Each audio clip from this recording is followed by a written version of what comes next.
Right, we are back here on the GSMC Baseball Podcast, bringing you our second segment, which will be talking about the NL Power Rankings, my first one of the year. Now, before we do that, I would like to ask you again to please like and follow the show. We do get a number of questions from viewers, so to ensure that your question does get read in the air, please use the link gsmcpodcast.net. It really does help the show, and it really does mean a lot, so thank you so much for that. And let's get back into the show today. All right, so we'll be doing my first Power Rankings of the season.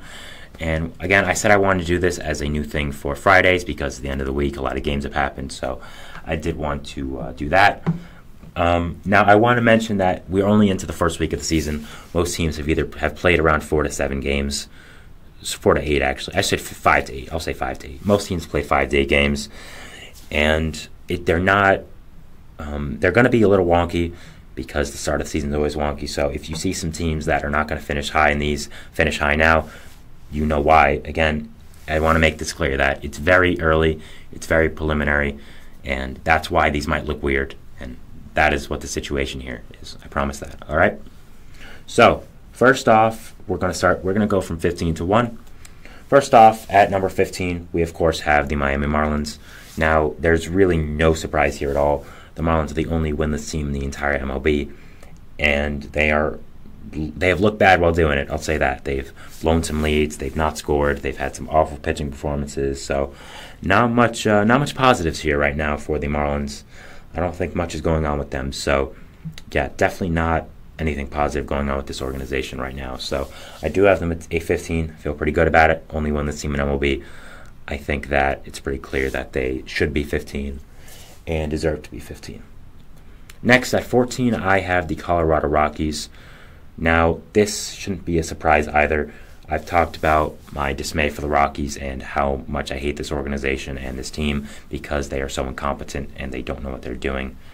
I mean, they're so bad, and it's, they're really bad. Their pitching's bad, their hitting's bad, their front office is bad, their prospects are So, not really a surprise they're here. I mean, they're 1-6 right now. They did get a win against the Cubs, which is a good team, so woo, I guess, I don't know. But the pitching's looked really bad, and that's one of the main reasons I do have them at 14. So, yeah, not really a big surprise here, I'd say. I think everyone was kind of expecting the Rockies to finish pretty low on this list, and that is what happened here. At 13, I have the Washington Nationals. Now, maybe the Nationals are a little too low considering they're 2-4, and some teams, presumably the ones above them, are worse than that, but I just can't put them higher than this. I mean, they don't have much going for them. They've had a pretty easy schedule so far, so those 2 wins don't mean much. So, yeah, I don't want to put the Nationals higher than this. I mean, we've talked about this a lot. They really don't have anything going for them right now. They have a good young core, but the fact is they just don't have that much talent right now, and it's just they're a bad team. I think that's pretty clear. So I do have them at 13, even though they have maybe surprised some people with how not horrible they've been. So I do have them there. At number 12, you might call me crazy, but I got the New York Mets. Now, you might think, okay, you're biased, you're a Mets fan. You don't want to put them at 14. They're 1-5. They just got their first win yesterday. How could you, Look, here's the thing. They have the same amount of wins as the Rockies, so I think, just going off talent there, who would you rather have, the Rockies roster or the Mets roster? I think it's pretty clear.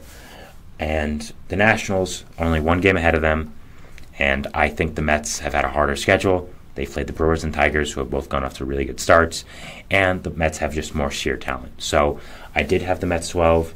I didn't have them any higher, so I think it's fair. And I think a lot of right now what has to do with the Mets is just simply luck. I mean, their star hitters have not been performing. That's not going to last forever. They're going to get reinforcements with J.D. Martinez. They just got a new shiny depth piece with Julio Teheran. So they had a nice walk-off yesterday win. So I think that a lot of the Mets' struggles right now are not going to stick.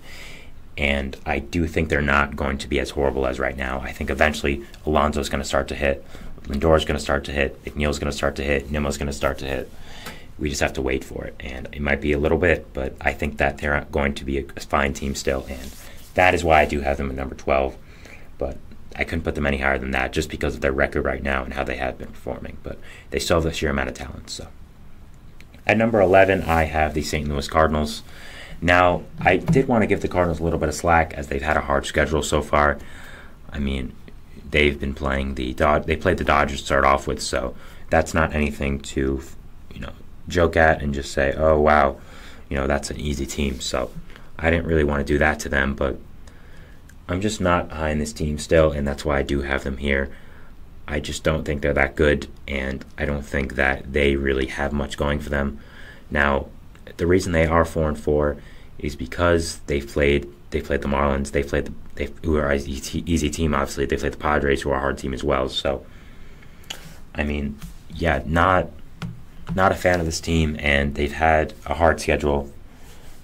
And they're still 4-4. They played the Marlins, though, so it's kind of evened out. So I did want to put them at 11 above the Mets. They still have a good hitting core. They still have some things going for them, but that, like expected, that pitching core has just been bad. So can't put them much higher than that. Number 10 here, I have the San Francisco Giants. Now, the Giants are 2-5, so you may be asking, okay, well, why in the world are they above teams like the Cardinals, like the Nationals, who have better records than them? Well, it's kind of in the same boat as the Cardinals, as they've had a really tough schedule to start off with. They've played the Dodgers, they've played the Padres, two really great teams, so I want to give them some slack. And also, a lot of their players are new, a lot of their talent is new, and because of that, I think it's going to take some time for everyone to get congealed and kind of together. So I think getting that chemistry down is another thing with this Giants team because everyone is so new.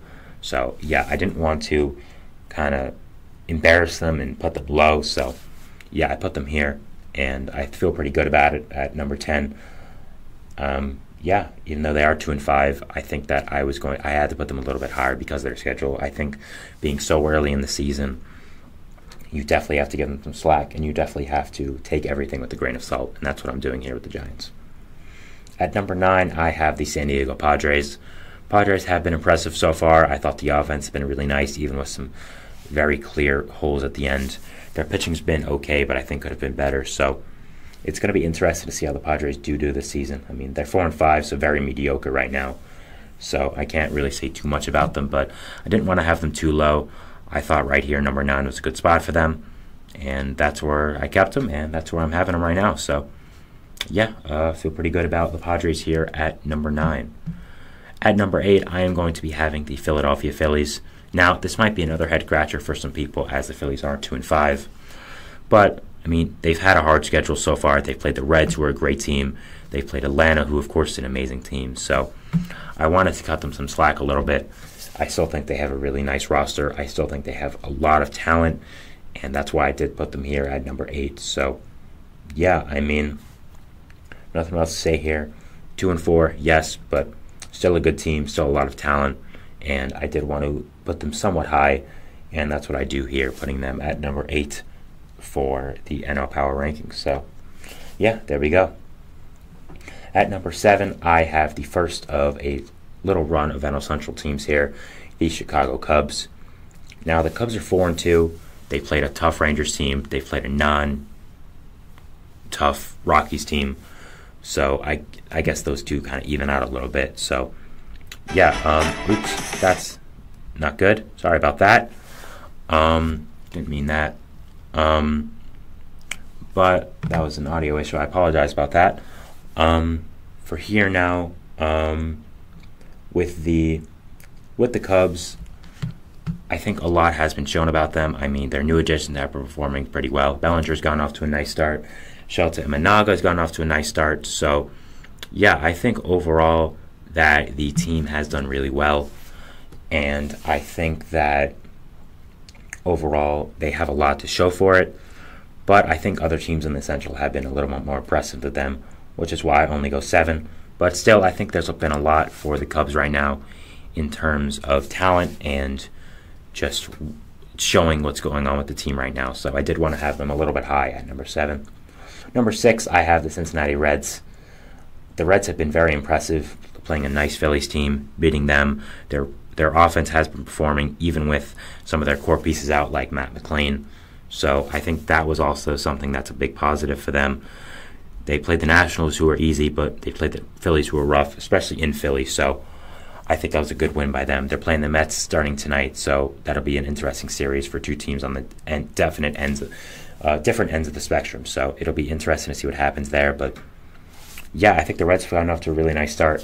Frankie Montas has been a really nice addition so far. So I like the additions they've made. I like what their offense has done. So yeah, overall, I'm excited about this Reds team and excited about what can happen with them. Going into the illustrious top 5, we have at number 5 the Milwaukee Brewers. Now, the Brewers are currently 4-1 and have been very, very impressive, which is why I did end up putting them in the number 5 spot. Now, me, like a lot of people, expect them to not do great with the trades they've had to endure, with the injuries they've had to endure, the vastly different roster, but they performed really, really well. They swept the Mets. They split with the Twins, playing a tough Seattle team tonight, so we'll see how that happens. But yeah, I mean, the Brewers have been really, really well. The offense has been clicking. The base running has been great. The pitching has been okay. The offense has been really nice. The defense has been amazing. So I think there's a lot to like here with this scrappy young Brewers team. And even though they don't have the amount of talent they've had in the past, I still think there's a lot going for them. So yeah, if I'm a Brewers fan, I'd be definitely excited about what's going on here, and definitely happy about the team I have right now. Number 4, I have the Arizona Diamondbacks. Now, the Diamondbacks are 4-3, yes, so why are they this high? Because I still love this team. I've been a Diamondbacks fanboy in this team on this podcast for a little while now. I love what they've done I love what they did this offseason. I love the pieces they have. I still think they're an amazing team, and they've gotten a little bit of the short end of the stick, playing the Yankees to start off with, which is a really hard team. Colorado was easy, but, I mean, you blew them out, so I give credit there. So yes, they're only 4-3, but I think they've still been impressive with the amount of players that have been performing. The additions have been nice as well. They're getting some reinforcements, which we'll talk about later. So, yeah, I'm still a big fan of this Diamondbacks team. I still am a big fan of what they can do, the offense they have, the team they have. So, yeah, definitely excited about them and excited for what they can do.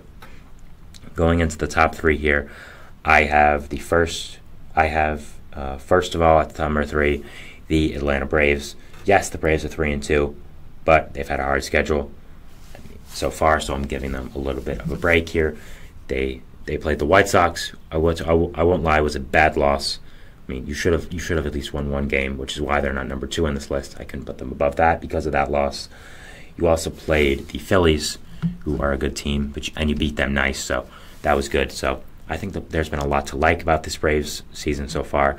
I think there's been a lot to dislike, but overall, the talent is still there, the team is still there, the roster's still there, so I got to give it to them at number 3. I couldn't put them much lower than that. Anything below that would have felt like a travesty. So now at number 2, at 6-1, somehow it is the Pittsburgh Pirates.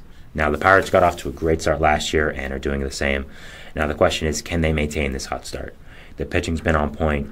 Yes, they've played some bad teams, but in the Marlins and Nationals, but they beat them with force. They beat them in great ways, and the pitching has performed, the hitting has performed. So I think if you're a Pirates fan, I don't know. I think this is a fluke in the way of I don't think you're going to, be an 100-win team. But I still think that there's a lot going good for the Pirates right now. Maybe I underestimated them a little bit. I don't think so still. I still think they're not amazing, and I still think they're going to fall back down to earth. But as of right now, they've been performing really, really well. Everyone's been clicking. So props to them, and props to what's going on with them right now. So, yeah. Number 1, of course, I'm not going to talk about it much. It's the Dodgers. They're 7-1. They have 7-2, sorry. They have the best roster in the league. They have the best amount of talent in the league. Not really much to say here. They're an amazing team, and the fact that they are number 1 shows how good they are, and I don't think anyone else could have been at this number 1 spot. So, yeah, there we go. Those are my first NL Power Rankings of the year. We'll be moving on to our third segment, which is going to be talking about the AL Power Rankings. So, yeah, you can see why I did that there. So, we're doing that, and we'll see you after the break. So, thanks, and bye.